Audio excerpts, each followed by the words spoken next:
আজকের এই ভিডিওটা বেশ কিছুদিন আগেকার ভিডিও। আমি কিন্তু আবার লেট আপলোড করতে। কি করব, এই ভিডিওটার পরে মানে এই দিনটার পরেই বুকু অসুস্থ হয়ে পড়লো, আর আমারও আর এডিট করা হলো না, আর পোস্টও করা হলো না। গ্যালারিতে পড়ে আছে দেখে ভাবলাম যাই, দেরি হয়েছে তো কি হয়েছে, এই গরমে এত কষ্ট করে যখন আমি ভিডিওগুলো করেছি তখন যাই হোক পোস্টটা করেই দিই। তো এইবার বলি আমরা সেজেগুজে কোথায় যাচ্ছি। সেই দিনটা ছিল অন্নপূর্ণা পূজা বা বাসন্তী পূজা, আর আমাদের একটা নিমন্ত্রণ ছিল সেই পুজো উপলক্ষেই। আমরা বারুইপুর থেকে যাচ্ছিলাম সোনারপুরে।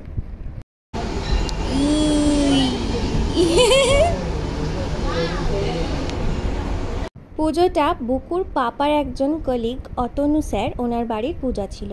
আর ওই যে দেবী, আমরা যখন পৌঁছেছিলাম তখন ওখানে হোম হচ্ছিল। এমনিতেই তো এত গরম, তার উপর হোম হয়ে জায়গাটা এত প্রচণ্ড গরম হয়েছিল সেটা আর বলার কথা না। এই যে এই স্যারের বাড়িতেই পুজো। এই স্যারের বাড়ি এই পুজোটা বিশাল বড় করে হয়। আগের বছরেও আমরা এসছিলাম আর এবছরেও এসছি। দেবী দর্শন করে এবার স্যার আমাদের নিয়ে যাচ্ছেন স্যারের বাড়িতে। স্যারের বাড়ির নিচতলাটা তেলের ঘানি রয়েছে। এই যে এখানে বালতি বালতি ভর্তি ভর্তি সর্ষে, আর এখান থেকেই তেল উৎপন্ন হয়। বুকু তো ঘরে গিয়ে প্রথমে ভ্যা ভ্যা করে খানিকটা কেঁদে দিল, তারপরে এই যে স্যারের মেয়ের সঙ্গে বেশ ভাব হয়ে গেল। তারপরে তার সঙ্গে কত খেলা হলো। ও বাবা, আবার লাড্ডু খাইয়ে দিচ্ছে। আরে বাবা, বাহ বাহ বাহ বাহ, সুন্দর, খুব সুন্দর।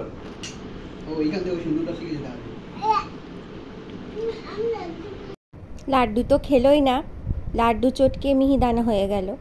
তারপরে এই হেলিকপ্টারটা নিয়ে বুকু খেলা করছে। ও তো এই হেলিকপ্টারটা নিয়ে বাড়িতেই চলে এলো। সেই দিনটায় এত প্রচণ্ড গরম পড়েছিল, তারপর থেকেই পরপর এখনো পর্যন্ত সেই গরমের ভাব আর কাটেনি। কবে যে একটু বৃষ্টি হবে, কবে যে মানুষ একটু শান্তি পাবে ভগবানই জানে। প্রচণ্ড গরম লাগছিল। স্যারের ঘরে এসি চালানো ছিল, তাই একটু রেহাই। আর এই ঘর থেকে বেরিয়ে যেন মনে হচ্ছিল গায়ের মধ্যে থেকে আগুন ছুটছে।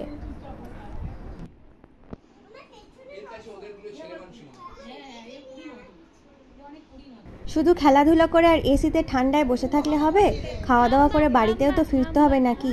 তাই জন্যে সোজা চলে গেলাম খাওয়ার জায়গাতে।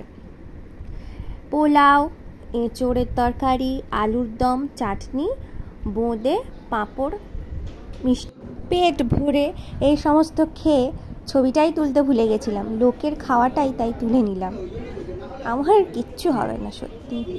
যাই হোক, খেয়ে দিয়ে সিঁড়ি দিয়ে নামতে তো আর পারি না, তার উপরে মারাত্মক গরম। সেখান থেকে হ্যাঁ, আর একটা দুঃখের বিষয়, আইসক্রিমের স্টল ছিল, কিন্তু তাড়াহুড়োর ঠেলায় খেতে ভুলে গেছি। গরমের সময় ওটাই তো দরকার ছিল। এদিকে আমার যেন মনে হচ্ছে মোমের মতন আমি গলে গলে যাচ্ছি গরমে। হেঁটে হেঁটে চলে এলাম সোনারপুর স্টেশনে, আর ওখানে ট্রেনটা আসতে একটু দেরি ছিল, সামান্য দেরি ছিল। আমরা তাই বেশ ঢুকুস ঢুকুস ঠিকিস ঠিকিস করে আস্তে আস্তে হেঁটে হেঁটে আসছিলাম। আর এই যে আস্তে আস্তে একটা ট্রেন ঢুকলো, এটা শিয়ালদার ট্রেন ছিল। বুকু ট্রেন বলতে শিখেছে, ও ট্রেন ট্রেন বলছিল। রাস্তাতে একটা জিনিস দেখে বেশ ভালো লাগলো। স্যারের বাড়ি থেকে রাস্তার ভিখারি, এই সমস্ত গরিব মানুষদেরকে ফ্রিতে খাবারগুলো বিতরণ করা হচ্ছিল। বেশ ভালো উদ্যোগ, খুব ভালো লাগলো। স্টেশনে বসে রয়েছি আর ঘামছি। অবশেষে ট্রেন এলো, বহু আকাঙ্ক্ষিত ট্রেন মনে হচ্ছিল। তারপর বাড়িতে চলে এসে বুকুকে ডিনার খাওয়াচ্ছিলাম। আর দুজনে আর নেই, একজন তো অর্ধেক শোয়া অবস্থায় আছে, আর বুকু মন দিয়ে গান শুনছে।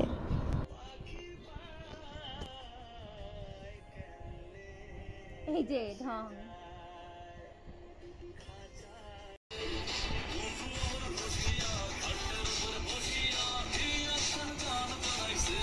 তুমি কি গানটা বুঝতে পারছো বাবা? শোনো, কি সব ঝিনচাক মার্কা গান শুনছে বাবা। আমরা গান শুনি আর খাওয়া দাওয়া করি।